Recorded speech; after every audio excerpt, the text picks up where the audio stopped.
সমগ্ৰ বিলাসীপাৰা অঞ্চলত বহুদিনৰ পৰা ড্ৰাগছৰ উপদ্ৰৱ বাঢ়ি গৈছে বুলি আমি সংবাদ পাইছিলোঁ। সেই সম্বন্ধে আমি বিহিত ব্যৱস্থাৰ বাবে বহুতো পৰিকল্পনা কৰি আছিলোঁ। সেই পৰিকল্পনাৰ ফলশ্ৰুতিতে আজি আমি এজন ড্ৰাগছ পেডলাৰক ধৰিবলৈ সক্ষম হৈছিলোঁ। ড্ৰাগছ পেডলাৰজনৰ নাম আছিল জুলফিকাৰ আলী, বৰগিৰি গাঁৱৰ।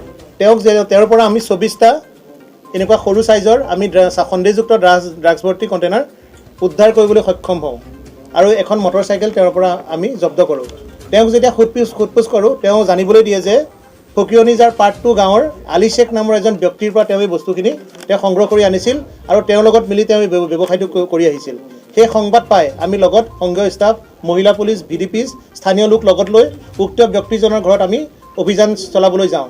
কিন্তু আমি গৈ পোৱাৰ পূৰ্বে সম্পূৰ্ণ ঘৰৰ পৰা যিমানখিনি গৰাকী আছিল আৰু গৰাকীৰ অন্যান্য সদস্যসকলে ঘৰটো এৰি থৈ তেওঁলোক পলাই গৈছিল। সেই ঘৰটোত আমি স্থানীয় লোকৰ উপস্থিতিত, VDPৰ উপস্থিতিত আমি চাৰ্চ কৰোঁ।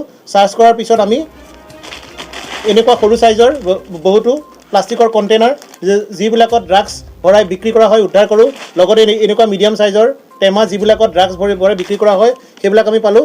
আৰু এনেকুৱা কিছুমান আমি চাবোনৰ কেছ পাওঁ যিবিলাক কেছত ড্ৰাগছবিলাক জেনেৰেলি সৰবৰাহ হয়, এইবিলাক আমি উদ্ধাৰ কৰোঁ। লগতে আমি তাৰ পৰা কিছুমান চিৰিঞ্জো আমি উদ্ধাৰ কৰিবলৈ সক্ষম হওঁ আৰু উক্ত বাসগৃহৰ পৰা আমি নগদ 19,000